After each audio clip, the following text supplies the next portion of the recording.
All right, what's up, everybody? This is Nick Hacken, South China Morning Post, SCMP MMA live post-fight podcast in Hong Kong. It's a full house today, as you can see. Chris Edwards Bailey, Drake Riggs, Leon Jennings, JHK, all in the house. And we did have a plan to talk about things which you will see on the description of this video, but just got some breaking news as I was heading to the office. So we'll talk about that first up, I think. ONE Championship, they're about to release it soon, but I've got the skinny a little bit early on the full card for NextGen, their next live show, October 29th. Atomweight Grand Prix semifinals will go ahead.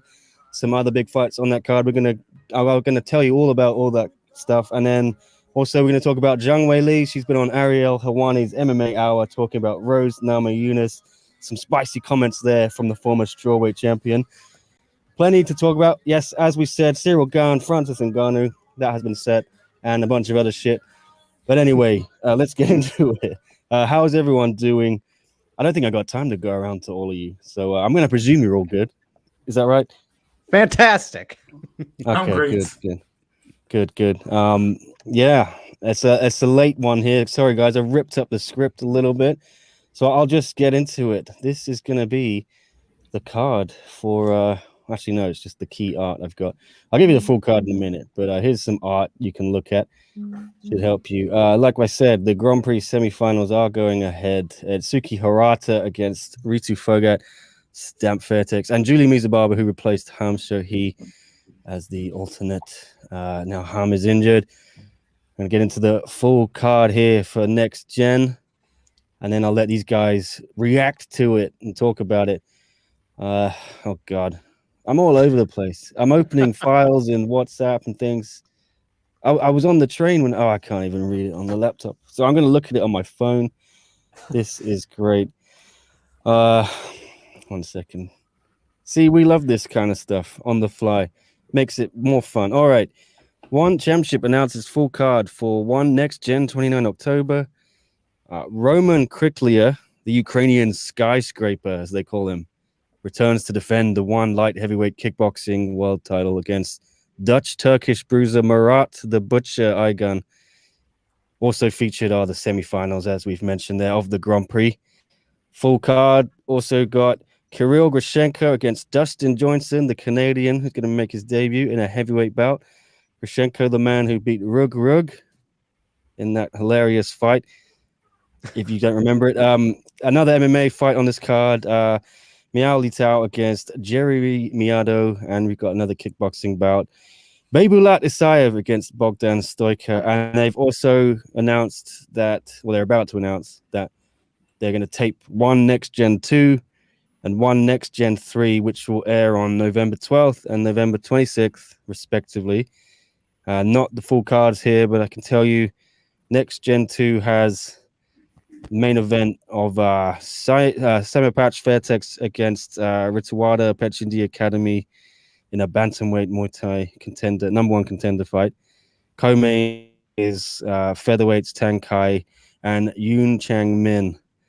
NextGen 3 headlined by Lito Adewang and Jared Brooks, the strawweight MMAs, and co-main former ONE bantamweight kickboxing world champ Aliverdi Ramazanov against Pong Siri. Okay, I'm gonna take a breath now. Did you guys get all that?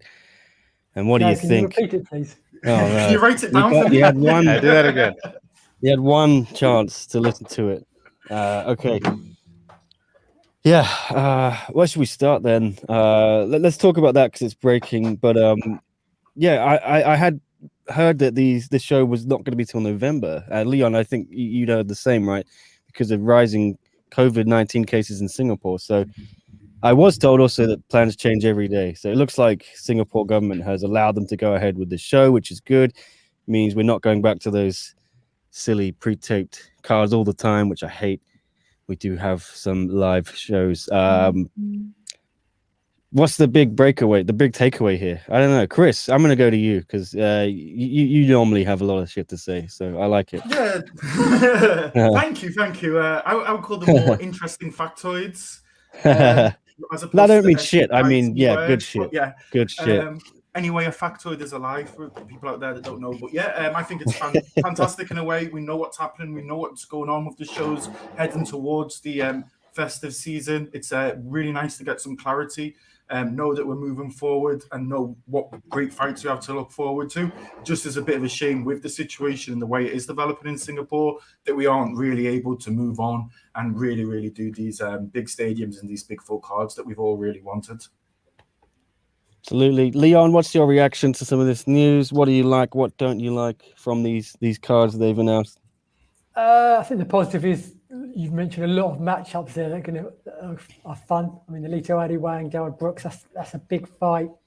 There's been a bit of back and forth between the two of them. I think Joe Brooks, former UFC fighter. Obviously, yeah, it's a shame we're not going to have some live events. I mean, we just kind of we were just teased by longer cards, all live cards, and now we've gone back a bit. But I guess you've got to expect the unexpected, and you can't guarantee anything, and you've got to just go with the flow.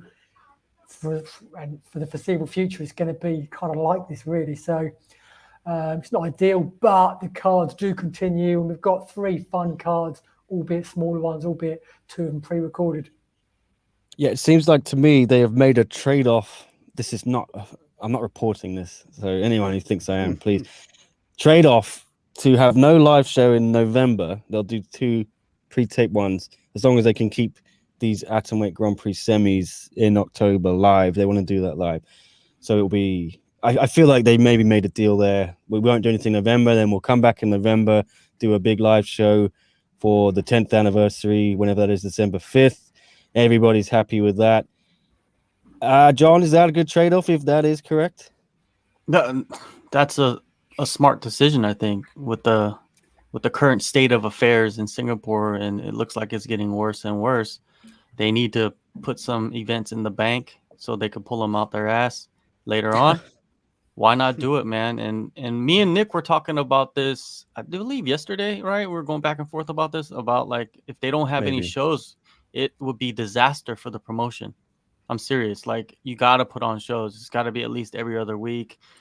You know, at the end of the day, you're competing with the #1 promotion in the world, and that promotion is putting on shows every week. So you got to be, you know, up to par with them at least every other week or something like that. And in ONE Championship, they're doing a great job. Did you say Kevin Belagon has a fight coming up? Lito Adiwang. Oh, Lito Adiwang. From I'm Lakai. hearing rumors, rumblings. I don't know if I'm supposed to say this, but I heard Kevin Belagon has a fight coming up. Makes sense. You know, if they have Lito on a card, I think Lakai guys will all be going over together. So I imagine they seem to travel in a pack. That wouldn't surprise me. And you know, talking about bad luck, that team has had some bad luck with just testing positive, right? Like, one person tests positive, the whole team is pretty much off the card. So, you know, I'm hoping for them to get past all that and allow their fighters to go out there, because we haven't seen Jehe Eustaquio, you know, we haven't seen the top guys from that team fight in a long time, right? It kind of sucks because I enjoy their fights. Yeah. Drake, last but not least, we'll go to you. What do you think of all this? What more can I say?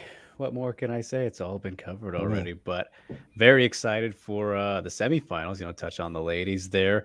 Spoke to Julia Meza Barba today. She is a rather confident lady, you guys. I don't think we've heard from her before, at least before you'll hear my interview with her, but very confident going into the semifinals after, you know, being in the alternate bouts. So very much looking forward to that fight with Stamp, and then the grappling fights between Ritu and Itsuki. They're not grappling matches, but, you know, 2 grapplers. That's what I mean by that. So good to know when those are going down, even though we kind of expected that, didn't we?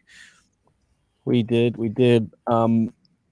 was Just I quickly, say? I mean, could they go back and forth with the Singapore government? I get the feeling it's the Singapore government's way or nothing, because we've seen the whole time they've called all the shots. They've been lucky. One have been lucky in the fact that Singapore have allowed shows to go ahead.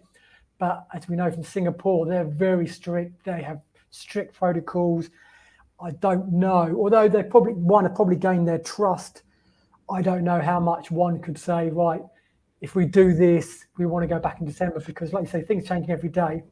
if things haven't got better by December, Singapore government aren't going to go, all right, you can still do your big card because you didn't do any live shows in November. If things aren't looking better in December, those cards will possibly be cancelled, or they might have to just do 3 cards again on one day. They might compromise and say, we'll do 1 card, but I don't know we don't know what's going on. Yeah, I think it should be very easy for ONE Championship, though, because if you do look at the synergy out there, I mean, their biggest shareholder and owner is Temasek, which is the sovereign wealth fund of Singapore. I think they own about 50% of the company. And I think their third biggest shareholder is also another sovereign vehicle of the Singapore government. So, I mean, there's not really any liaison with the government when you are, in fact, owned by the government. So, that's it, really. I guess they probably know everything that's going on internally, and I would assume because they are owned by the government, the back and forward should be quite easy. But yeah, it just is a shame. And just to bring up Mary's comment, yeah, ONE really does need their own version of Fight Island, but it's they do have the ability to do it because they're owned by a sovereign nation, but they haven't seemed to put 2 and 2 together yet. They have not. Sorry, I'm all over the place. I'm just trying to make a new thumbnail for this video. So yeah, do you guys have anything else to say about the ONE stuff, or do you want to get into some of Zhang Weili's comments on Ariel Helwani's MMA Hour, which I listened to on the MTR, the subway over to the office? Say something. I feel like regarding that interview, there wasn't actually a whole lot that we didn't already know. And I guess just to jump right into it, the biggest takeaway, I think, for me was easily the fact that Weili is no longer with Sucker Punch. She has a new management team, which I've been hearing some things about it, and it sounds quite messy. I won't reveal because, again, like JHK said, not sure if I should talk about it, but it sounds a little bit messy, which just what she needs right now. Sarcasm. So that was the biggest takeaway, though, for me, was that she's out of that trifecta now at Sucker Punch, which had the top 3 strawweights in Rose, Carla, and Weili. So got her to the dance, but still some issues, and now here we are, I guess. Strange, but understandable, yes, that she's left. But do you think, guys, maybe she felt a little bit overlooked? Brian Butler Alves always seemed to be very respectful to her, and he stood up for her after 261 and slammed the crowd's awful.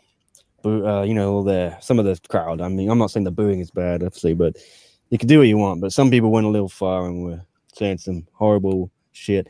Do you think she felt a little bit overlooked for Rose? How do you feel? We'll try John first. I don't know how to feel. There's a lot of stuff changing for her, right? She's changing her camp, even though she has her coaches, going with her over there to Fight Ready in Arizona, and which I think is a great move, but also that the messy breakup of management and the new management sliding in, and that could be a headache, in the back of her head. Who knows? Maybe someone's handling for her, but there is some stuff going on. There's got to be stuff going on in the background, and in the interview, I didn't watch it, but from what Drake said, she must be just talking about the same thing over again, which she talked about right after the fight, and repeating herself like a parrot. I think there was something relatively new. I thought I'm not sure she said this already full on, that she kind of blamed Rose for the crowd booing her, Right. with the communism comments and the red, better dead than red. And she says Rose crossed the line by saying that. It felt like the most full-throated criticism of Rose from before the fight and after the fight. And that might be down to the fact, yes, that she is no longer with Sucker Punch. So, Chris, would that make sense to you, that she feels the chains are off a little bit?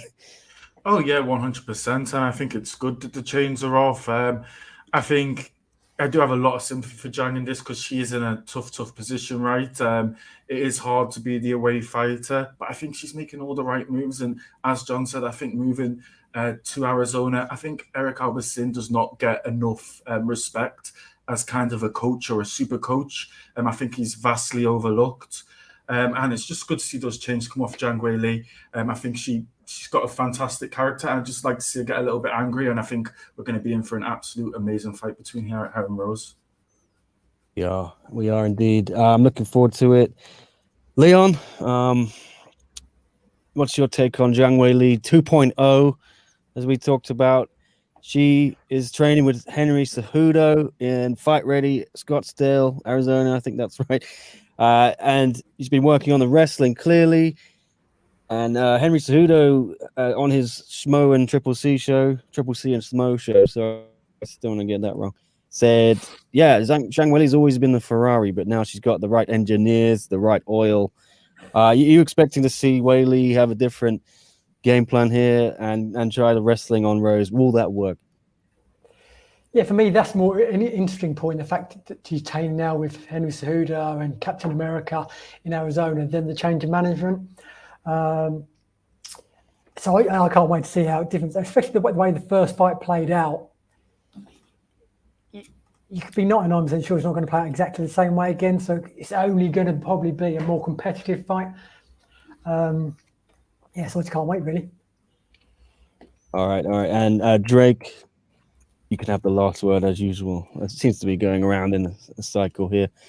Zhang Weili, Rose Namajunas. I thought they were going to be quite peaceful this time. It seems like Zhang Weili has just fired the first shots. Are you expecting Rose to now maybe come out and make it all about America versus China again? I don't think so. I mean, she didn't really stick too much to that after getting called out for it. Like, she kind of half apologized, right? But I wouldn't say it was too much of a thing. I'd be surprised if there was some newfound animosity, maybe some more intensity at like the stare downs and everything. But I mean, traditionally, neither of them have been too big of shit talkers or anything like that. So I don't expect it to really change this time. Okay. I want to know what Rose feels, without getting too political, about the way the world's going since them comments. The fact that if you look at countries like Australia, is going in that direction. Do you know what I mean? I remember having a little rant in our WhatsApp group at the time, and that was before the world went crazier. I mean, if you're looking now, people being told what to put in their body, they're going to lose their job if they don't, going down the China route. So I wonder how Rose feels about that. Well, I'm sure Rose will speak soon. I'm sure she'll probably do it on Ariel next week. I'm kind of trying to remember, Drake, you watched it as well. Anything else interesting from that interview with Zhang Weili on the MMA Hour? I don't think there is anything else really worth covering. It's just old stuff, like John said. She's rehashed a bit. Yeah, I mean, well, Ariel asked like a lot of repetitive things that she addressed in a lot of the, kind of Chinese media or the documentary that she had come out. So, I mean, it was good for him, I guess, to ask that for the people who did not see that, because clearly a lot of people did not see the entire documentary and, some of those interviews and everything. So it was a lot of, kind of hearing the same thing, at least from my end, who's listened and seen all that kind of stuff. And I'm sure some of the fans and everything, but I didn't take away too much, honestly. I think like a lot of people are not even really focusing on the fight right now. They're focusing on like what happened last fight. Yeah. And then just pushing that narrative, why don't you talk about more of like what adjustments are you going to make? Of course you got Henry Cejudo, but like that's not going to, working with Henry Cejudo for a couple months, I don't know if that's going to help you because you're facing a striker. Like, are you going to go in there with a wrestling heavy attack? Are you going to switch your whole style up just because it's Rose and she knocked you out in the first round? Like, I don't like, this is confusing to me. Like, if that's her like plan to go in there and do is wrestle and clinch and all that, then I can understand. But I don't know. I think you should be working on your wrestling way ahead of that with Henry Cejudo. You know what I mean? And who knows if Henry Cejudo is going to help her with her wrestling. You know what I mean? It's like if she wins, yes, now Henry Cejudo gets all this attention, right? All this clout. But if she loses, it's on her. It's not, Henry Cejudo is not going to be blamed, right? So I don't know. It's weird. She's obviously going to make adjustments. But then Rose is such a martial artist. She's going to be even better than she was last time. Yeah, just seen this guy in the comments. Someone blocked him already. I blocked him. Okay. I'll take What charge of did the he say? comments. What was the comments? It was all swear words and very rude, so I couldn't It's say it. all good. I just But, brought up this question from Terence just to say, just so people know, Zhang Weili has been studying wrestling since she was 12 years old. Yeah. So she's been doing it since she was about, she's 29, 30, right? So like 18 years. So she's done it like a small lifetime, but a fairly decent lifetime. So she has pretty good wrestling.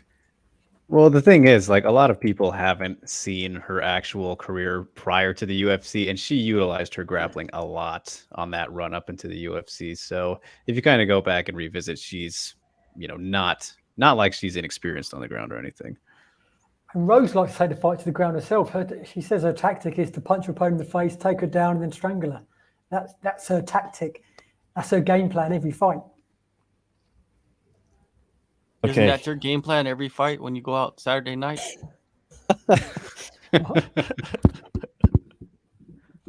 Okay, I'm nearly caught up. I'm now tweeting this, and then I'll be fine. All right. Well, anyways, since Nick is busy, like Rain says, Henry Cejudo has a karate style. Yeah, he showed that a little bit, you know what I mean? But it's not really a karate style. It's just like a hybrid of, striking or whatever you want to call it. Just because he waves his hands like he's doing some kind of kung fu stuff, and you think it's like it looks Asian, and you want to call it karate. Yeah, I guess you want to do it. You could do it that way, but really, it's not. Maybe you could say sometimes he has a sideways stance, maybe, but I wouldn't say a karate style, right? Exactly, right? If you look at Machida, yeah, you could say that that's a karate style, right? You look at Wonder Boy, that's a karate style, but Cejudo's not a karate style. Come on, sir. I think a lot of people as well. Yeah. After you, John, continue. No, I was going to move on to like Eric Albersin. A lot of people underrate this guy as a coach. Paulo Costa, Pitbull, Cejudo. But you know what? To me, he's one of actually the few super coaches. He reminds me very much of a Faraz Sahibi, where like he can just be someone you visit from time to time, and he points you in the correct directions. But then as well, you can work with your own coach. You can live on the other side of the world. He does it with a lot of fighters who are based in Brazil anyway. So he's used to having fighters who have to travel a long way. I think really because of his style, because of the big glasses, because of the bling bling, a lot of us kind of forget because he doesn't speak or act the same way as a Faraz. But when it comes to fighting, he has a very similar fight IQ to that kind of guy. He maybe just doesn't come across that way, sorry. Damn, he's back. He's back. with another name. What a crazy guy. But anyways, Rain, I'm not a technical genius, okay? So I never said I was a technical genius. Number two, I've seen Weili fight like way before she was in the UFC live. So I know exactly what she is. I've been following her career for a long time. So you guys thinking that we never watched her. I'm not trying to be this like, oh, I watched this fighter before they went to the UFC, so I'm like better than you. Come on. I hate that. That's what a lot of people do. It's like, you don't know about so-and-so? Like, that dude's a beast. Or it's like, okay, you watched some guy and before he became a UFC star. Who gives a shit? Oh, you're only blocking these guys for 5 minutes, it says on my screen, just so you know. And you, Bob. This is completely unacceptable. We need that played every time someone's blocked. Yeah. I mean, look at if he comes back. So with the Zhang Weili interview, I think that people are just trying to blow stuff out of proportion. And number two, they're just rehashing the same thing she's been saying or she said in the past, which I guess if you want to promote the fight that way, then do it. You know what I mean? It's up to you. But oh god. This dude got some being spammed. Man. We're under attack. I'll move it on then. Yeah. Let's talk what we originally wanted to discuss. Was Cyril Gane and Francis Ngannou is set. It looks like all but set for January heavyweight title unification fight. Yeah, how many accounts does this guy have? Dwayne says. What do we think of that? Leon, finally. We thought this was going to happen, didn't we? It's not very big news, nothing groundbreaking. No. It's a shame it probably won't be in France because that's the place to have it. It'd be interesting to see where it is because apparently the T-Mobile's already booked that night, so it doesn't look like it's going to be in Vegas. I think I saw it where it was. Drake, you probably saw it as well. What did Brett say? I did not see the expected location either.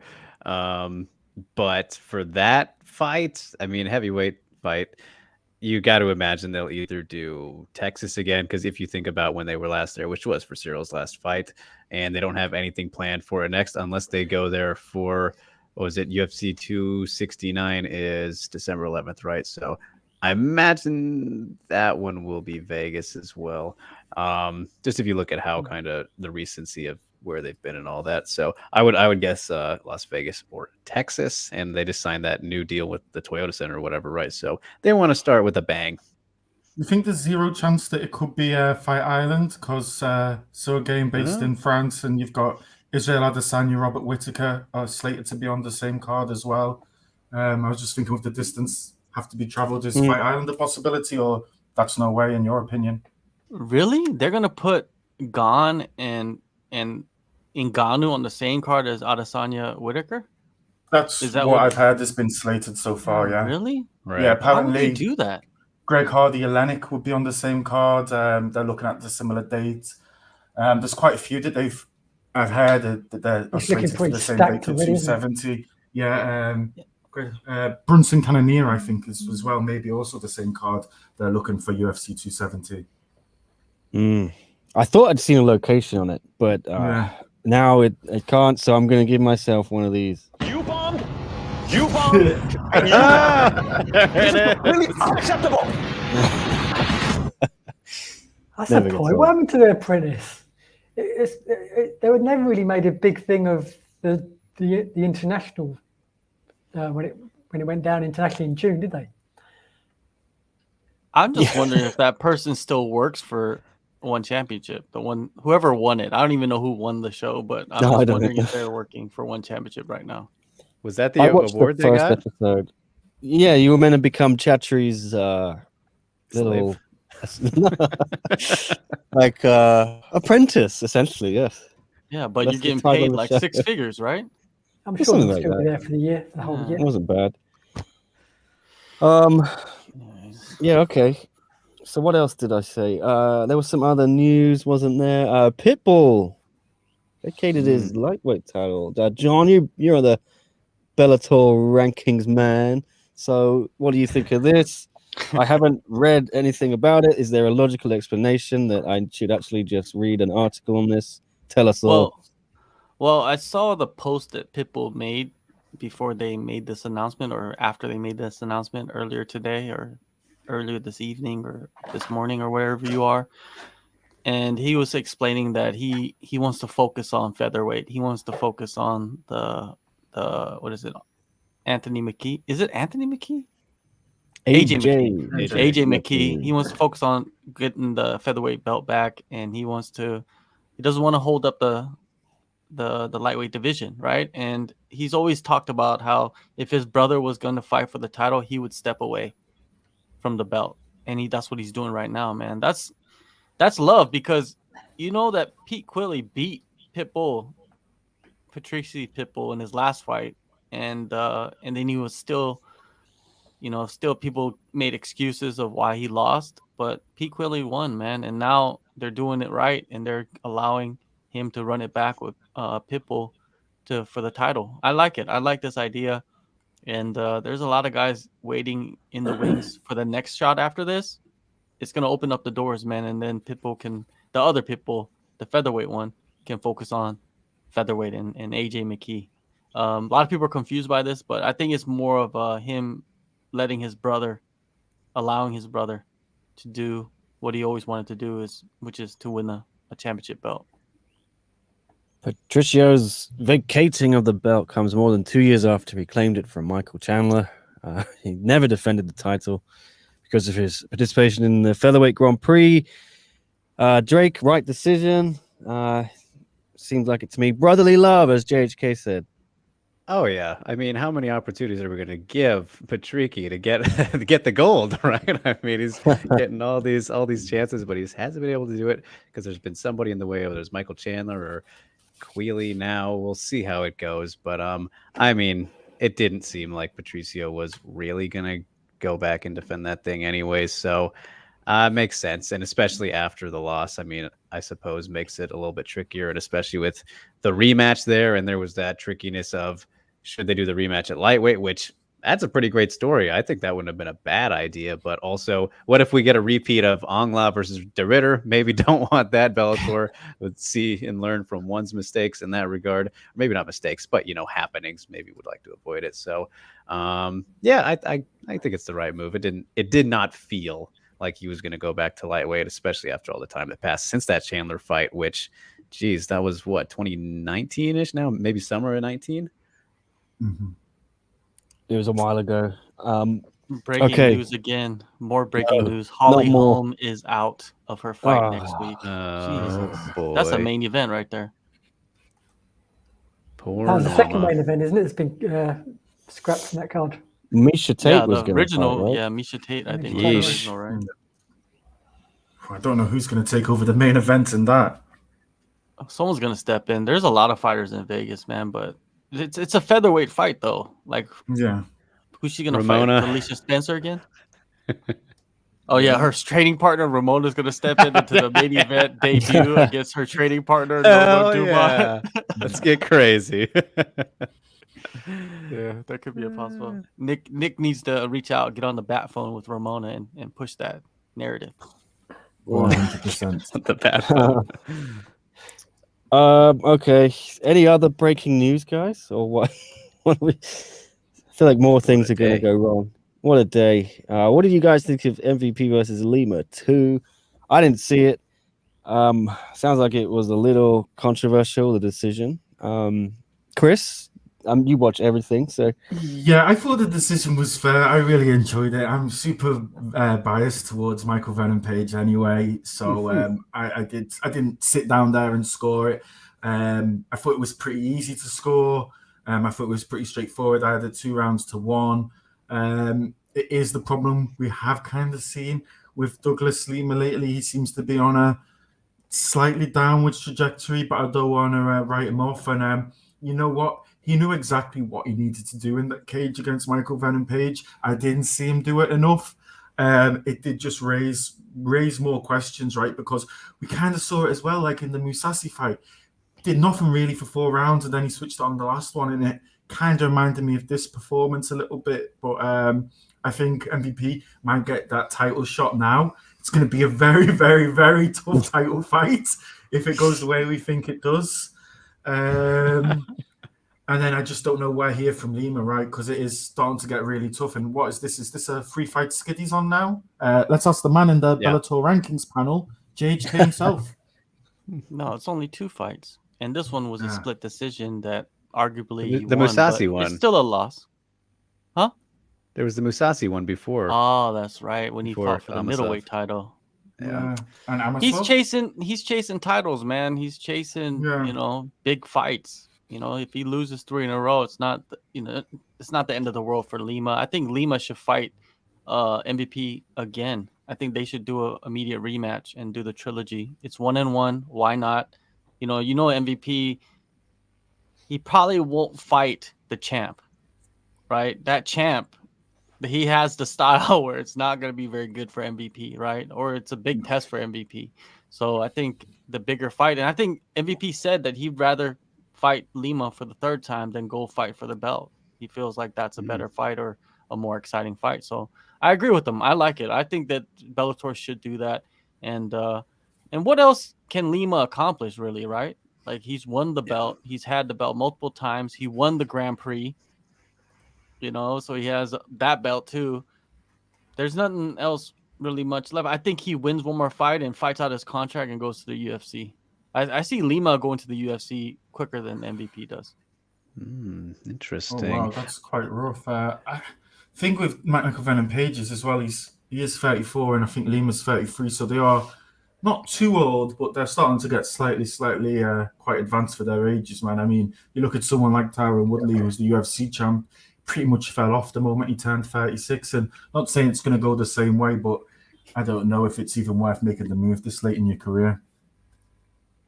Leon, we haven't asked you anything for a while, and I know you did want to talk about it actually. When I texted you, I was worried it might be a little bit too old, but we haven't touched upon it yet. So very quickly, ONE upheld Ok Rae Yoon's lightweight title win against Christian Lee in the formal review about a week ago. So I'm going to let you have the final say on that. Right decision, wrong decision. It's tricky, really. I mean, I think most of us felt that Christian Lee won, but it was close enough not to be a robbery or a travesty, and it looks like they're going to run it back, whoever's got the belt in the meantime. So you'd expect, obviously, the worthy man will come out of that fight as the champion, whoever there is a champion now. I think you mentioned in your article that you feel this is a good thing for ONE Championship for them to have kept the decision. I think so, and just depends if they do that rematch. I had heard some other suggestions they may not do that rematch, and that would be baffling to me. I think it's a gimme. Yeah, there's no other fight to make. If they're Yeah, but you'd be surprised, Leon. If they did, what I've heard, it's going to be crazy. John, you interviewed Oak, and you told me something interesting from that. I don't know if you want to reveal it yet or reveal it at all, but we reveal stuff, right? We're like strippers. Okay. Yeah. What I was going to say is they had to let Oak keep the title in this, and I think it would have made the whole nation very angry. Look at the popularity of BTS. Look at the popularity of Blackpink. Look at the popularity of just signed with the All-Star, JHK. And look at the popularity of the Squid Games. Give Oak his moment. Let Korea shine. It's been too long. Get it done. Well, number one, Oak has no connection to BTS or Blackpink or whatever. I think he has one connection. He's from the same country. It's a very low bar with me. It's a very on a low bar tangent. with Chris. On a tangent of that, I don't understand, and I also talked about this with Drake yesterday on WhatsApp, why they don't want to push the South Korean fighters, because they're literally got a Squid Game meme they're trying to push on their social media, the thing everyone's doing with a ONE Championship twist on it, and they're getting all the fighters to tweet it out and Facebook share it. So why the fuck don't they want to push the fighters anyway? John, you go ahead. Squid Game? Wait. Yeah. Yubon and Yubon. Yeah. Okay. Squid Games, Leon. Oh God, of course you don't know anything. I haven't seen it yet. It's this show that's sweeping the world. The world. Yeah. The world is John, swept by I haven't Squid seen Games. Yeah, Anyways, I watched the first couple episodes. It's pretty good. One thing cool about it is like they show the world childish Korean games like kids played back in the day, and also some unique aspects of the culture. But anyways, fuck the Squid Games. We're talking about MMA right here. We're talking about Christian Lee and Rae Yoon Ok, right? Or Ok Rae Yoon. I wish they would make a decision. ONE Championship. Are we gonna say the names properly, or are we gonna westernized the names? Like, what you make a choice? Is it Ham Seo-hee or is it Seo-hee Ham? Like, some fighters is like Kim Jae-ung, and then other fighters are Ji Won Kang. Like, what do you? It confuses me because I'm doing both. How about they always write the surname in capitals? Then you always know. At least then you know what is the first name. Because particularly if it's a name that, like Ham, for example, it's often spelled both ways. So it's difficult to find out for certain. We know. No, they should. If you're English speaking, you should just put it like how an English speaker or English countries write out names. Right, the surname is last, so it doesn't confuse them. The fighters, what way they do it in their own country. Well, then you gotta write it in their own language. You gonna do that? Like, come on! Like that's to me, it's like if you're writing it in their own language, yes, you write it the way that it's supposed to be. If you're translating it into English, and for the Western world, then you flip it. And because people, when they look at fighters, they're like, oh, look at let's say for Kang Ji-won, right, or Ji Won Kang. If you say Ji Won Kang, Kang is his last name. So when you write an article, you write Kang. That's his name, right? But then I've seen articles where his name is written Juan. What the hell's Juan? It's wrong. It's wrong, exactly. If you're gonna give his first name is Chi-Won, right? So, anyways, going back to Oak, the decision, the review, it seemed like it was like something secret or something like that. I read the article like you did, Leon, and it said that Christian Lee and his team actually said that they wanted to get it reviewed, so that's clear. Oak, he didn't care. When I talked to him, he didn't care about it. He said that the right decision was made. And one thing that was interesting is like he does have a fractured orbital that he sustained in the first round of the fight. And he was seeing double for 4 rounds until the end. So he fought Christian Lee. He fought 2 Christian Lees. And he said he couldn't see anything coming from the right side. So like anything that came from the right side. So that could, that could have been the reason why he got, dropped later on in the fight too. But anyway, when you look at it, you don't know the type of damage that the fighter took unless it's like visual damage, right? You don't know exactly if they have broken bones or nothing. Because if you look at Oak's face when I interviewed him, he didn't look like he had a broken orbital. He didn't look like his nose was messed up. He just looked like he got into a fight a couple weeks ago. That's it. Just a little bruising or something.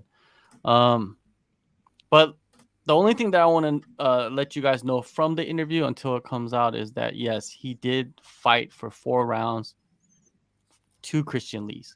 Just imagine that. 1 Christian Lee is enough. But 2 Christian Lee, Leon, that's a dream come true. If there was 3, he could have at least fought the one in the middle. Yeah. Who's nose whistling as well, by the way? Nose. Someone's nose whistling. I can hear someone like in the nose, and someone's got a dog nearby, or a puppy. I think it's on me. Drake. I think it ain't me. Okay. I'm hearing it. I'm just hearing things. Hearing things again. Maybe. Fun fact of the week, guys. I found out Nick's middle name is Benedict, and he used to get bullied in school for it. So we should bring that memory back. Okay. Bring it back. I could trump him for worse middle names. Yeah, it's character building. What's yours, Leon? Also, Oak said that that he's down for the rematch, immediate rematch. He has no problem with it. He said he'll be ready at the beginning of next year. Do that. He'd get healed up or whatever. Maybe possibly he might come back in December if everything heals up properly. But most likely that would take a while, right? Yeah. Well, he said like a 2 months at the longest. So but he did have a call out though. One fighter he called out. I don't want to say it, but you guys will find out. He has a call out, a special one. Not Christian. Yeah, save something for the interview. Like I said, if they're both fit and healthy, that's the fight to make. But obviously, that might not necessarily be the case. And like we said last week with Ham and Denise, if they were both fit and able, that was the fight to make, and that was the fight they made. So, yeah, yes, they seem to have booked that for December as well. The Ham Denise rematch. We didn't talk about that either. That the right one to go with? Everyone else weigh in if you want. Before I think we all agreed that last week. Button here. Yeah, well, I think we did. With the injury, right, that Ham sustained, it's very quick, weird. It's a conspiracy. Yeah, it is. Yeah, Drake's got some things to say on this. I know. Yeah, well, I'm going to be interviewing Ham this Saturday, Yes. so we'll find out exactly what's going on. DC. Yeah, this is me passing you the mic. Yes. Drake, to your right. In the back? Yes. You can now speak about this conspiracy if you want. Yeah, I mean, it's just very odd kind of timing. You look at how, of course, the controversy of the decision, and they did the review on it despite no fouls, all this blew up a big stink out of it. And then they decide, we got the votes done. It's going to be Ham versus Stamp. Okay, we got that. That's good. Ritu and Itsuki on the other side. Oh, but wait, Ham's out now. And, oh, wait, she's out because of injury. And then, wait, there's more. But we have her in the works booked for the Denise Ambuanga rematch. And it's going to be on 1X, right? That's the plan. That's the idea, Nick, right? Where it will be on the same show as when the tournament finals would be. Wait a minute. Seems all kind of very odd to me. I mean, I don't know. I'm not buying it. They didn't want Ham in here in the first place. It just doesn't look good to me. Well, So John, you're saying they brought Ham in to get rid of her? They want to use her as a put over booster. Springboard. A booster, yes. They wanted to bury her against Denise. It didn't work out, so now they're going to keep trying. So then why did they upheld the decision then? Because the everyone would competition have been committee mad about it. did its job, John. So I've got to admit, that kind of crossed my mind. It was strange, but then I can't see them telling Ham that she's out and I just can't see it.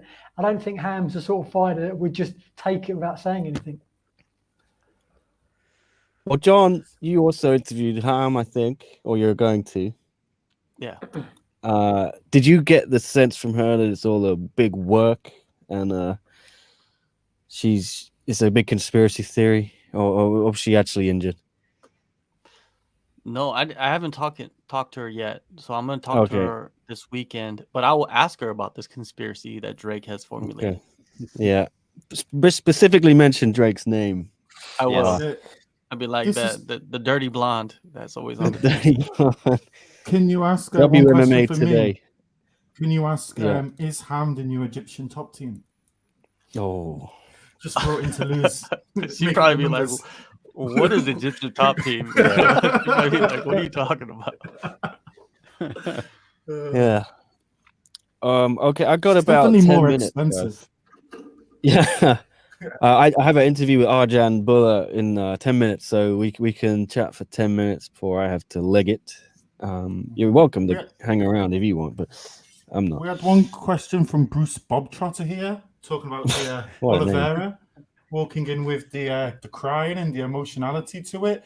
I didn't totally understand what it was all about. I didn't like it on the way to the ring. I thought it was weird. I thought it was odd. What do you guys think? Do you have anything to add? I have a thought on it. You bomb, and you bomb. This is completely unacceptable. The question to me, him asking you in favor of that, is kind of funny because, like, it's just natural emotion, right? Like, who are we to judge? Or like, it's just what happened, right? The guy's going out there to fight. He feels emotional about it. It is what it is. I don't have any really thought on it. I find it slightly a little bit strange, just because he usually dances and sings his way to the octagon. Yeah. So it was the opposite end of the spectrum. If he normally came out kind of looking emotional, wouldn't have thought as much of it. All right. Anyone else? I'm just going to ask John, would you feel like crying a lot, though, if you had like 11 kids? Yeah. I mean, yeah. I'd probably be crying myself to sleep every night if I had 11 kids. That's 17 kids between the two of them. Yeah. 17. Between him and his wife? Him and Nico Price. Yeah, Nico Oh, Price has okay. 6. Between Nico him and his Price wife. is like, Oliveira Okay, said, hold that my makes beer sense, to yeah. Nico Price. He's like, you're on your 6? Come on. That's lightweight. You're lightweight. You're drinking lightweight beer. Like, I'm drinking that. He recommended, he goes, Nico, you should have a vasectomy. Yeah. Well, I think Oh my luckily God. for Cowboy Oliveira, he has been allowed many chances to keep himself around in the UFC and just has not won a fight for a while. So I wonder what he's going to do. Maybe that's why he was emotional, because he knew that this is do or die. And Is if he that third doesn't or win, fourth he's going to be straight cut. loss? I can't remember now. How many straight losses was that for him? I don't even know, like 5. Crystal known. 3 seconds. Oliveira, that's his third loss in a row. Okay, third His loss third in a loss in a row. row. Yeah. But he's I lost, think like, he's what? got 5 of his last 7 are losses. Yeah. Yeah. So. So it's not been particularly great. But he's had a pretty good career though so far in the UFC. I mean, his last 2 wins was Peter Sabota and Max Griffin, who I think have both been cut from the UFC, right? And then before that, it's Carlo Predrosoli and Carlos Condit. So it's a bit of a while to get a win that actually meant something. But he's a bit of a legend. Bad guy, but a bit of a legend in the cage. You guys only have one kid between all 5 of you. Tusk, says John. I know. Madness. Leon might have some we don't know about. Can I add to that, John? We only have one kid between all 5 of us that we know about. Yeah, Right. yeah. Leon has a whole village in I've got at the least a jungles dozen. of Cambodia. Little blonde-headed Cambodians running around. You know, one of my heroes, Roger Daltrey of The Who, he said at one point he went for a period, he had 11 kids come up to him and tell him that he was their father. Oh, He never knew about from the swinging 60s. 11. Oh, really? Imagine the pitter-patter of little feet in Cambodia with their little tinfoil hats on. Oh, God. The world's cutest little conspiracy theorist. Yeah. I'll give It's a you- show I'll give right you that there. one. WMMA scene now came in late. Full house tonight. Yeah, it's been a chaotic show.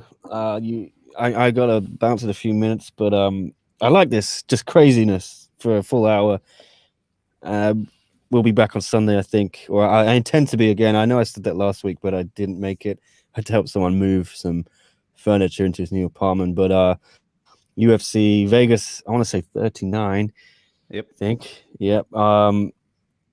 Not a great card on paper, but it always turns out to be fun. Mackenzie Dern against Marina Rodriguez, potential number 1 strawweight title eliminator. I don't know. What do you think, Drake? What about poor old what's her Carla. name? Carla, yeah. I mean, Carla, she should be fighting for the title right now. Sounds like she wants to wait. And now that Weili is, well, I mean, I guess it really depends on if she loses. Then I was going to say the fact that she's out of the sucker punch mix now really helps out just all that whole situation. But depending on the outcome, I'm sure that if Weili wins the UFC, will want to do an immediate trilogy, which is just so tragic for this division. And especially with all these contenders, Carla already waiting. The winner of Dern and Rodriguez, they deserve a title shot. So you're clogging this incredible division up now, which is just such a travesty. I imagine they will try to make the winner of this fight Carla in the meantime, but it sounds like she wants to wait, but she's going to really hope and be rooting for Rose to win it, because if she doesn't, she's going to have to wait for them to fight a third time. I am sure of it. And then you have to rematch either Rodriguez, who arguably beat Carla the first time. I thought that Marina did beat her the first time. Very close, though. Or go against Mackenzie Dern, who is maybe the worst matchup possible for Carla. So she's in a terrible spot. Yeah, not another men's Anyone else? heavyweight situation from a couple of years ago, do we? Oh, God, yeah. What, with Cormier and Stipe? Oh, yeah. Yep, do not want that. It's an early start other- as well, isn't it, this weekend? But we reach on a positive note. It'll be finished well before the big boxing. I didn't realize. we 4 a.m. Yeah, main card 4 4 a.m. Hong Kong time. 1:30 a.m. prelims. I will not be watching this show then. So I'll catch it when I wake up. And then, like Leon said, the big boxing fight. Tyson Fury, Deontay Wilder trilogy. I think I'm going to watch that. Yeah, I think going ahead for us fight fans over in Asia, there is quite a few 4 a.m. UFC cards in the works over the next couple of months. So it's going to be a few late nights, right? Yeah, Fight Or early Island. mornings, whichever way you like to look at it. Fight Island will be at silly o'clock. Yeah. I don't like to look at it. Yeah. Anything else, guys, on this card this weekend? One other quick point. If you saw yeah. Ariel Hawani's had another 20-minute rant at Brendan Sharp. Brendan, yeah. Somebody What did asked he us say about today? that, actually. Or they asked us about the Brendan's, what he said about the media. Somebody asked what did us he about say? I don't even know. He said pretty none of much, us is talented. Yeah. yeah, all that kind of thing. Speak for It was yourselves, very fellas. clearly directed at Ariel, but I mean, he's the guy who's trying to be MMA media, And it's not like he was incredibly talented as a fighter, and he's not a great stand-up comedian. Yeah, I'm going there. Yeah, Yeah. he's not a great media either. I don't think. Yeah, but I think what? he has his audience and he gives hot takes, and if we don't like it, we don't really have to watch it. I don't really have a problem with it. I mean, if one of you guys went on to say stuff I totally disagree with all the time, but you were wildly successful, good luck to you. You know what I mean? I think this just got to a point now, because this has dragged on for close to a month, right? And there's just a point where it just goes into the part of a little bit of bad taste, right? But, you know, we've seen in the past that Ariel has had these long-term beefs with people. I mean, I think him and Luke Thomas used to go back and forward for years, and I know they've sorted it all out in the last year or so, but I just think it looks bad, right, when it drags on this long. Well, Leon, what did Ariel say today then? Quickly. He just hit back. It literally just 20 minutes that he was talking about, God. don't mention my name, and you're always mentioning me. It's just similar sort of to he said before. I mean, he did make some good points, and yeah, he really went in on him as well about how he's about his comedy and no one watches his podcast, and It was pretty good. It's like an episode of Gossip Girls. That's what it's like. Are you guys? Well, Do you guys want to carry on? Sorry, well, I've got to go, but you're welcome to stay. Come back when you're done. All right. If you want to end it, Chris, you can hit that button. Otherwise, Chris, you can stick around. Yeah, I'll stick around, man. Yeah, let's go. All Let's right. talk about Brendan Schaub's. Yeah, I'll be back in 10 minutes. Don't break anything. Don't have too much fun without me. I'll see you soon. Right. Never. Okay. I just want to say one thing about Brendan Schaub, and this is the thing is why I'm kind of team Ariel, because I'm kind of I got one foot into the media thing, I'd say, a little bit. But I think you have to respect Ariel, because not only did he build a platform for another company, go to ESPN, the biggest in sports, and then go back to that platform because he respects his freedom. And I do respect Schaub for, after fighting, quitting probably at the right time for him. I respect him getting his deal with Showtime. I think it's all fantastic. But one person has worked really, really hard for everything they got. And the other one has had a guy called Rojogan, we'll call him, give him everything on a silver platter. I think it's kind of difficult to argue that, really. Yeah, but it's to me, it's like you said earlier, Chris, that if you don't, people are doing this all over the world, right? All over the world. We're doing it right now. We always say it. If you don't like it, why even come on here and listen to us? Same with Brendan Schaub. Do I watch him? No. The only parts of Brendan Schaub of his shows that I watch is whatever Borchina Depot posts on Twitter. That's the only parts, right? So my filter is somewhat skewed, skewed. Yes, tainted, because that's all I see, right? And I did watch The Fighter and the Kid long time ago, right, when it first started, and it was really good because Brian Callen. That's why. I'm just saying. I'm gonna be real. And Ariel, him going back and forth with Brendan Schaub, I think Ariel's like, he's punching that low-hanging fruit, to be honest with you, and he continues doing it. And I feel like if you're such this big entity, if you're such a superstar, and he like talks about how humble he is, but really he's not, because he's going back and forth with Brendan Schaub. If he was humble, he just like do his little rant that he did a couple weeks ago, and it would have been over. There would have been nothing else to discuss, because there's nothing else to discuss. Brendan Schaub is not going to come with some new revelation. He had done that, but then Brandon, I didn't see what Brendan said, but he went on about Ariel for 10 minutes and accused him of this and that, and also the fact that I think Ariel and Brian both apologized to him privately and said they were going to do it on their shows and never did. So he's going just two-faced. And so he was just, to be fair to him, I think he was just standing up for himself. And he said before he used to always keep the high road, and he just thought, I'm not going to do that anymore. If you have a go at me, I'm not going to just take it. I'm going to hit you back. Yeah, I'll tell you one thing as well. He probably enjoys that since going back to Vox, because maybe he couldn't have done that at ESPN. Continue, Drake. Yeah, totally. That's part of what I was going to say. But also, you think like, this is what we're talking about this right now. This is what people want, like his fans and audience. They like to see this. They're entertained by it. So he's going to keep doing it because it boosts his numbers. It gives him better views. He said just today that the end part of his current MMA Hour show, where it's just him replying to the comments or the questions or whatever, his Q&A, that gets the most views over the interviews he does. So of course he's going to continue to drag it out. He says he's done. He said that today, but he said that weeks ago, right? He's going to keep doing it if it continues to go back and forth. And I mean, if you think about, like, if you were in that position, it would be pretty hard not to, I imagine. Well, then where's the schmo? Like, let's get the schmo in there, because him and the schmo went back and forth. Why don't he talk about the schmo? He hit back at Henry Cejudo today, as well as obviously Team Schmo, because they've fallen out a little bit, and they used to be closer. Yeah. Yeah, I mean, you do look and you think Ariel's really odd because he occupies this weird space where he's not fully a full media member. Like, you look at some of Brett Okamoto's interviews and they're like actually really hard hitting, in-depth interviews, while Ariel is somewhere in between that space and the schmo. He's not fully on the side of serious journalists asking the hard questions, but he's not fully on the totally tabloid kind of stuff. He tries to be in the middle, which sometimes can make it very difficult, I think, for him. Right.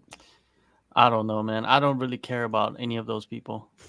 To be honest with you, like, I'm not watching Ariel's show. I only see clips of it from time to time.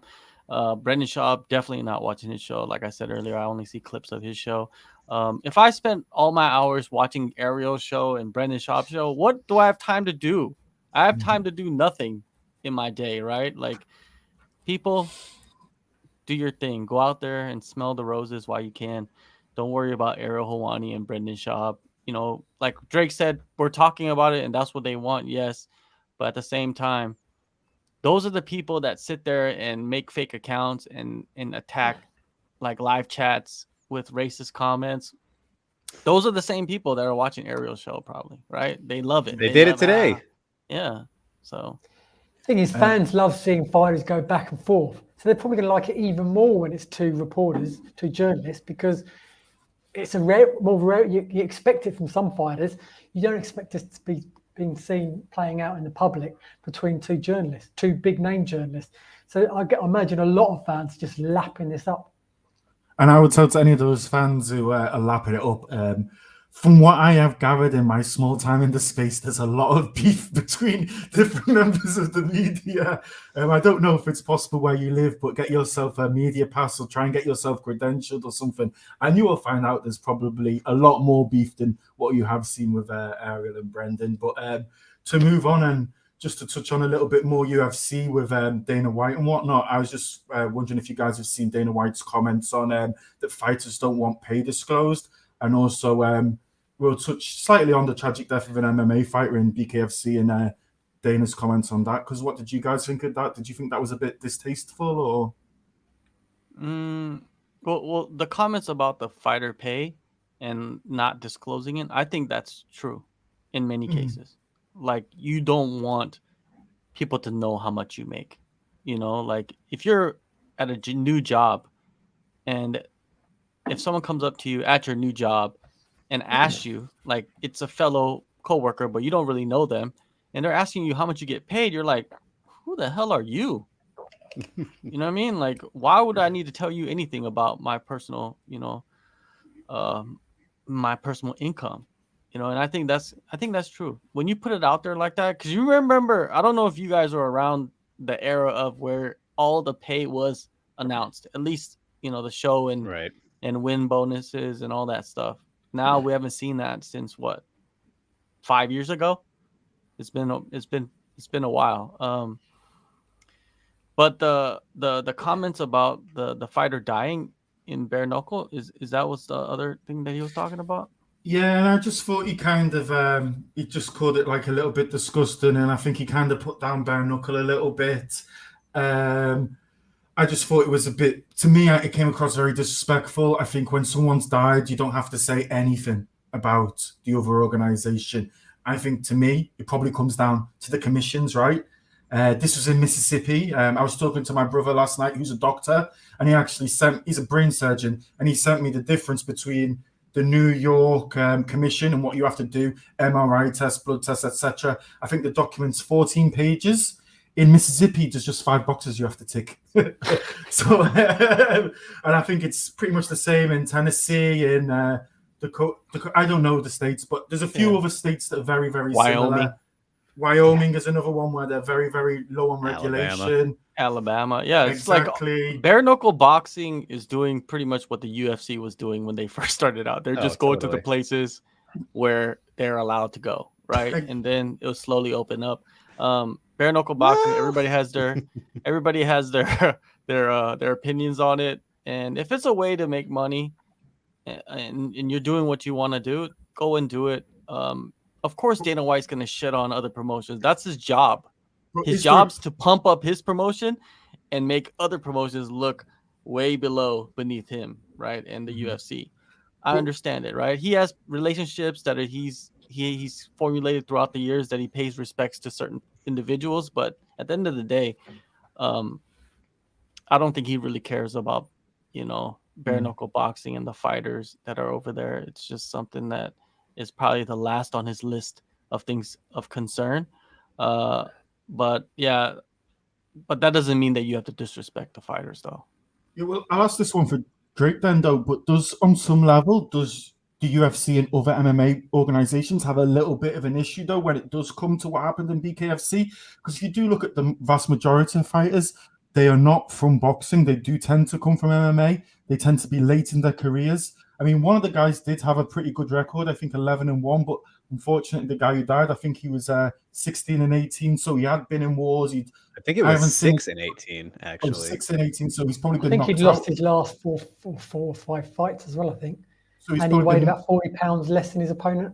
So he's probably been knocked out a whole lot of times. Does this also show, though, that MMA is, in a way, not really caring for its athletes when they move on? Because, you look at bare knuckle and there's no real boxers going into this. There's not other people from wrestling or karate who can't make the bills meet. It tends to be down on their luck MMA fighters.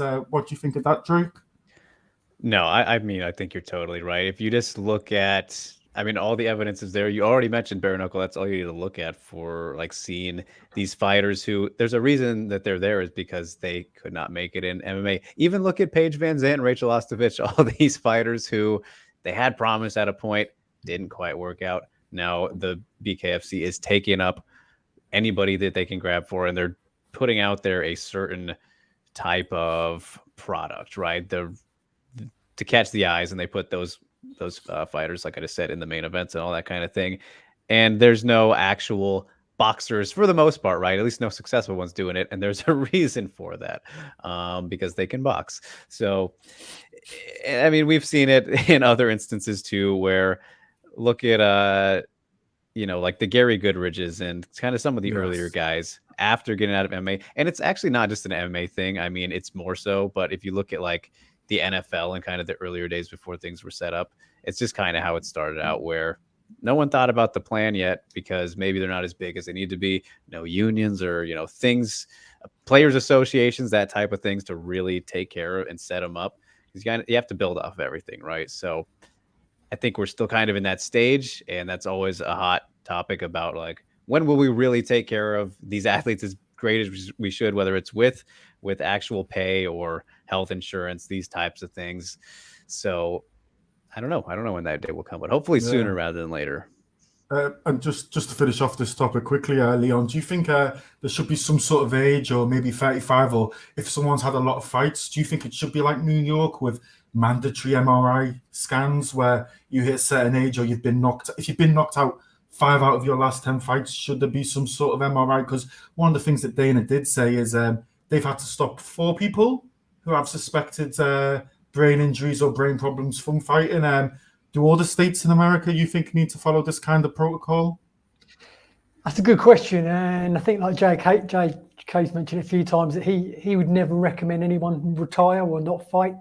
But I think it's difficult as a fan and a sort of a caring human being to watch someone like Evander Holyfield fight.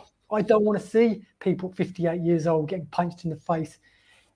I don't care about the entertainment side of it and all that. I don't want to see that. But then they're grown men. They can make their own decisions. But yeah, maybe someone should make a decision for them.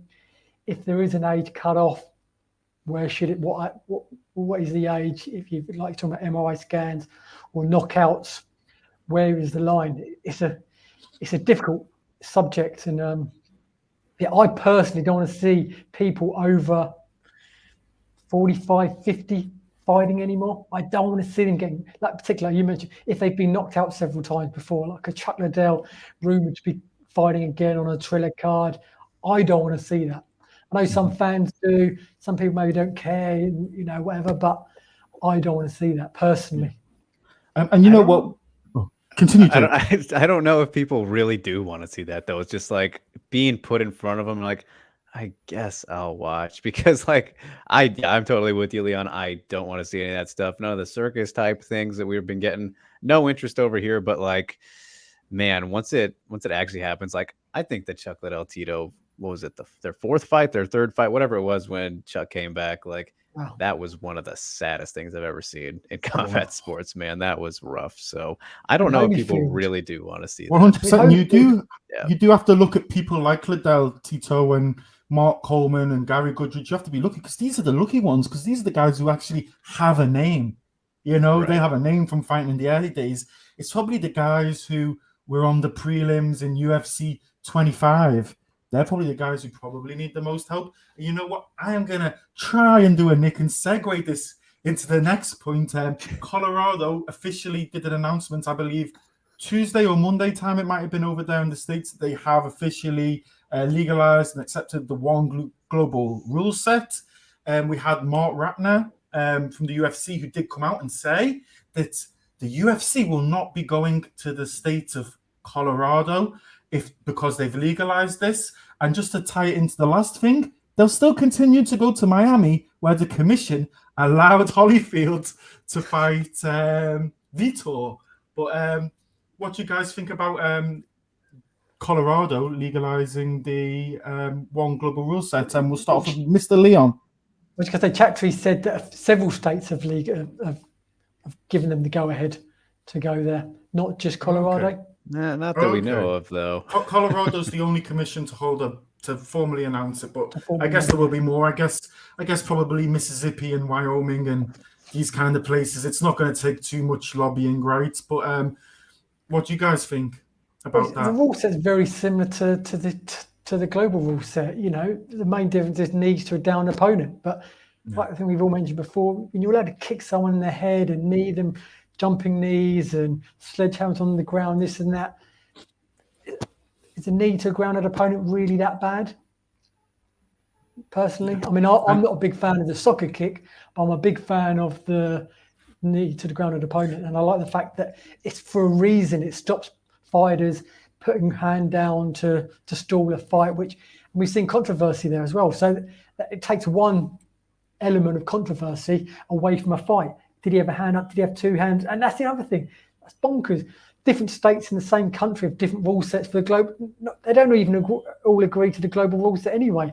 Some say you've got to have two hands down. Some say one hand down. For me, that's ridiculous. How can you have a global rule set and have different take on it in different states in the same country? Well, people even forget California, New York, and Texas do all have slightly different rules between them. And Ratner's comments, I didn't really like where he said... He says, I don't want to go to any states that allows one championship soccer kicks, which I think one championship doesn't even have legal soccer kicks right now.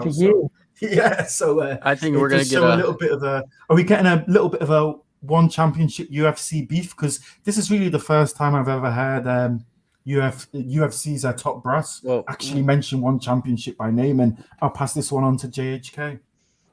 I think it's about time Slick Nick gets on the mic with Chatri so he can respond to the comments of Mark Ratner. So look for that soon on SCMP. Hopefully, Nick is working on that. But that was weird. I think they're just saying that. I think Mark Ratner's kind of pissed off, to be honest with you, because he's worked so hard for the last, I don't even know how many years just to get sanctioned in all these states and countries and stuff like that. And you got particular rule sets that they try to implement and try to pass on into those areas or those districts or wherever, those states.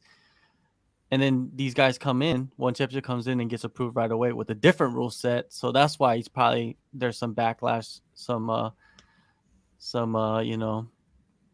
anger from Mark Ratner. And I'm pretty sure the UFC is not happy either, like the whole company in general. So they're probably going to use their power to push ONE Championship out. And this is the struggle. This is the start of a battle, right? This is the big, schlong swinging session these guys are going to have against each other, right? Sword fighting and all that.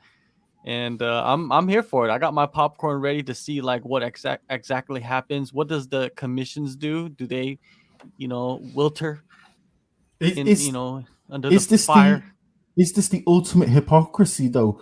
With the UFC saying they will not go back to Colorado for allowing soccer kicks, when they will go to Miami and they will go to Mississippi and they will go to Texas and they will go to Wyoming and North Dakota and all these terrible commissions. I mean, when was the last time the Colorado Commission did something terrible or did something despicable? I mean, even just look at the California Commission. They practically legalized John Jones having picograms of drugs in his blood. Yeah. And what are they going to do? We're talking about John Jones now. What are they going to do if Florida and Texas give ONE Championship the go-ahead, two of their favourite states, particularly at the moment, with the fact that they've been going back there with fans? That would be they've put themselves in a tricky situation here by saying that. Yeah. 100%. What did I miss, guys? What did I miss? So much, Nick. So much fun. You missed that. We want you to get Chatri on an interview so he could respond to Mark Ratner's allegations against ONE Championship. What's I'm Mark waiting Ratner for said? Drake as well to ask Dana about Chatri's comments about Dana not being a fighter and not being I think Dana is a little bit of a fighter, but he might not be a martial artist. He's a boxer. I changed the words a little bit. Oh, those comments, yeah. Yeah, no, we were talking about Ratner recently saying that with Colorado legalizing the soccer kicks, the UFC won't be going back there. You were just saying how it was all hypocrisy, but yeah, I was trying to do my best impression of you, Nick, and host a podcast. So take away. What did Arjun say? Can you tell us anything? Nothing too big. Yeah, it doesn't sound like he's got a fight date booked for the Anatoly Malikian fight. I was talking about Ritu, and he said, "Well, it'd be great if if she gets to the final, I can fight on the same day." So I said, "Oh, you want to fight on the 10th anniversary show?" And he's like, "No, I didn't say that." I was like, "Well, the final is going to be on that." And he's like, "Oh, okay. Well, probably not then, no, because I'm not going to fight there. I think it'll be next year." And yeah, he still wants to fight Kang Ji-won when Kang heals up, gets the eye. What was going on with that, John? Yeah, you spoke to Kang. I spoke to Kang yesterday, yes, and we got some information from Kang, so we'll let that happen when it happens. I don't want to, put it out I there. don't know if you saw the post-fight interview. I asked Chatri about Kang as well, obviously in light of Anatoly getting the title shot, and he said, Kang was struggling with his eyes still. Yeah, John told me it's pretty messed up. There, John. No, he's good now. Like, he's back in training, so like his eye is fine. So there's no problem. There's breaking news. I was just going to mention this, which is very interesting. It is. Ding, ding, ding. And breaking news reported by Christopher Evans Bailey of SCMP MMA. Aspen, what is it for Holly? Yeah, you're taking Terrence's scoop. Yeah. We got to get that sound out. As reported by Terrence Leverett, I am not Asian MMA. I will quote my sources. What did you guys make of Aspen Ladd missing, and now she's getting a main event, which is short notice and not the original plan, but she should be at featherweight, so that's good. But what a mess. I hate this division. Get rid of it, please. The UFC, they like Aspen Ladd. It's clear, right? Like, they like her.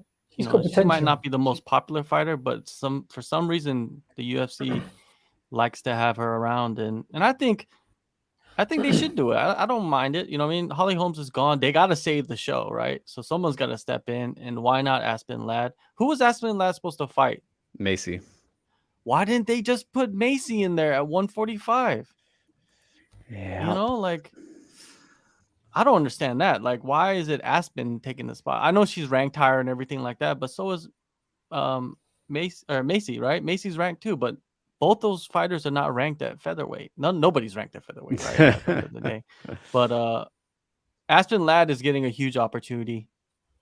If you're gonna get a huge opportunity, you're gonna jump on it no matter what.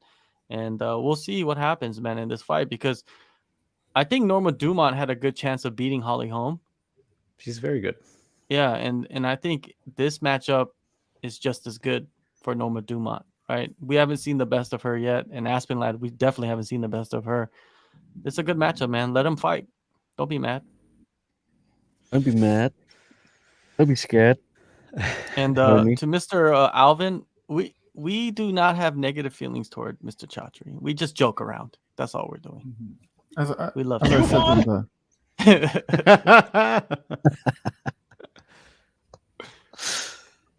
Oh, I was just tweeting something. we have Um, some Right, guys, I question need to about get out of here. an Yeah, let's get to absolute some of these pleasure, questions, Leon. guys. Yeah, See you, we have- Leon. I'll leave you guys to it. You got to All meet right. your buddy again, the other Leon. Yeah. All right. Have They're Having doing lunch. their new a podcast. good one. Lunch Wow. date. It's called Taking L's.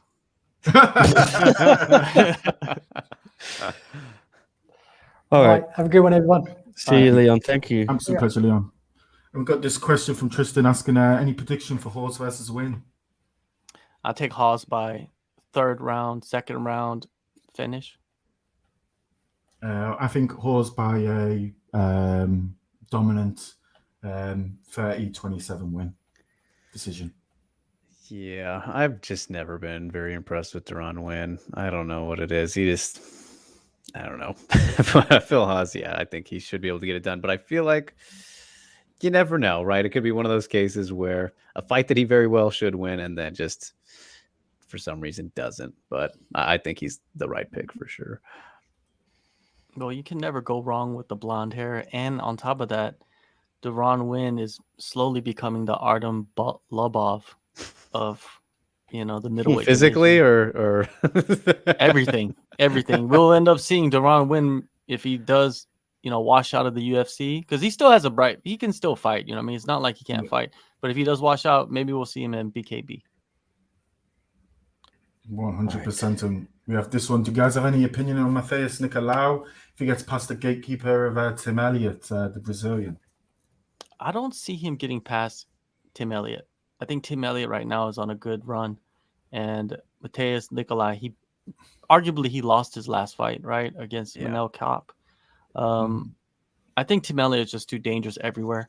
I see him winning this fight this weekend against Matheus. Yeah, I would say the problem with Matheus is his one really, really good win, I think, was against Louis Smolka. And then apart from that, I think it's been three split decisions, I think, in the UFC. So it is really, really tough to say. But I think a little bit of a Tim Elliott upset if he is the underdog. I think that's probably the guy who I'd back on this one. Mr. Drake? Yeah, I think this is a difficult matchup, as Tim Elliott is for generally everybody. So, yeah, not sold that he will get past him either. You guys summed it up pretty well there.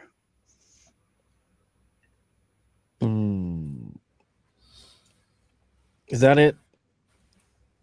Have we got any more done. talking points? Well, I don't know. Ghost Phantom 98. Yeah, she did only miss by 2 pounds, but man, it didn't look like It's a reoccurring issue. Yeah, it's not good. And during her weight missing days are past her. That was a long time ago. Knock on wood, John. Yeah. But the thing is, like, she looks a lot slimmer Right. than she's ever looked. You know what I mean? Remember back in the day when she was first in the UFC, she didn't look that slim. Now it's like she has everything dialed in. flyweight fights. And she was at 119 pounds, like what, over the weekend, last weekend, from what I heard. So if you're not making weight and you're 119 pounds a week later, you know what I mean? I could make that weight, right? So hopefully nothing's going wrong. And I have a quick question for Mr. Drake. You know, we had President Reagan, a former cowboy actor. We had Arnie the Terminator as the governor of California.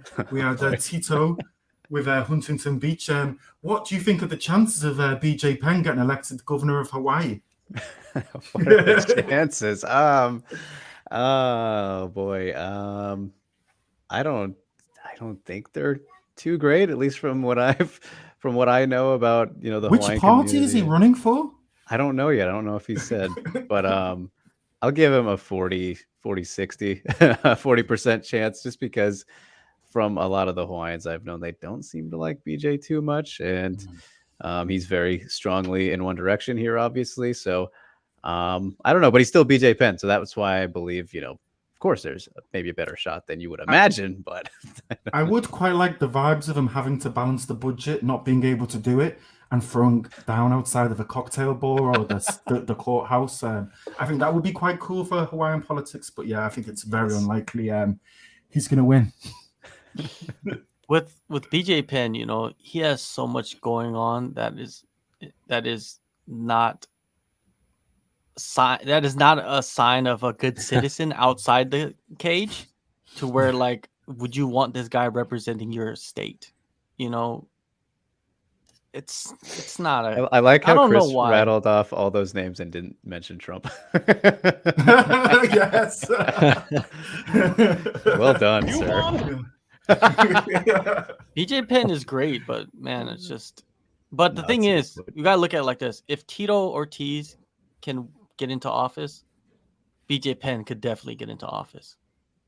Just off, the shaka. Oh, 100%. I mean, Adolf Hitler won an election. Exactly. Oh, don't get that guy back in here. The neighborhood racist. And we haven't really given a prediction for the main event this weekend. Is everyone going with Dan? Nope. I got Marina Rodriguez going to get it done. I just think that in this fight, it's completely going to hinge on Mackenzie Dern's, if she can get this to the ground. And her takedown ability, or lack thereof, has been, I think, her biggest hole her entire career. Obviously, people will point at her striking, which was very, very bad early on. It's gotten better slowly but surely. In the last fight, she showed some scares, though. Kind of reverted a little bit, rushing in wildly against Nina Nunes. But the good thing that she did show in that fight was that she could get a takedown. She got a takedown against the cage against Nina. But that's the only single time that she's ever shown any good ability to get a fighter to the ground, rather than just pulling them down sloppily, like just not really showing any know-how of a takedown. So if she cannot do that, and I'm not sold after just one takedown against Nina Nunes, who was coming back after pregnancy and all this time off, against Marina Rodriguez, who has continually worked on her grappling defense, takedown defense in particular, and is an absolute killer as a striker, has pretty much been unmatched her entire career in the striking department. Mackenzie, I don't think, is going to give her any issues there. It solely hinges on if Mackenzie can get it down, and if she can get close enough to try and do that without getting knocked out. So I think that Marina is going to finish this in the second round. I don't have a prediction. I'm just going to enjoy Nick, it. come on. Throw the dart. Well, the thing is, Rodriguez, when she does get to the ground, she gets dominated. And once it gets to the ground, she's going to get dominated. That's what's going to happen. Mackenzie Dern is not, that's the type where she's like, oh, I'm going to go in there and strike with a high-level striker. That's not – I don't think she's going to do that at all, to be honest with you. I think she's going to go in there and she's going to strike, but it's just to get in tight. And she has more submissions than takedowns, I believe, in the UFC. And she has some kind of record for that too. And I think she just continues that.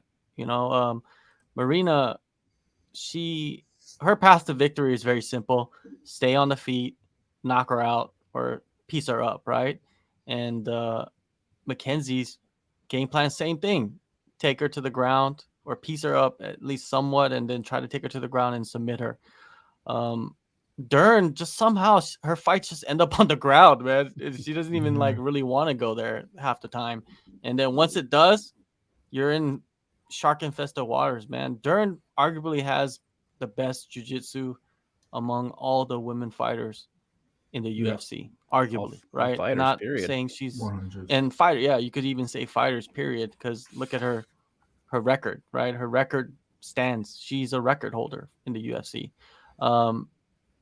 But yeah, man, it's a toss-up. But I'm going with Dern. I think Dern goes in there and takes care of business. I think she gets a submission. And It's a those are the two options, right? Submission by it's- Dern or knockout by Marina. I mean, I think you could see Marina decision as well. I think Dern will absolutely need a finish, but it's a complete styles clash, right? Where this is superior striker, superior grappler. That's just facts. You look at who's best where they need to be in their areas to win this fight. And if you do look back at Mackenzie's one loss to Amanda Hebus, like very replicatable performance, for Marina, I think. And if you look at the competition that they've both fought, and I mean, that's a common opponent with different outcomes, obviously.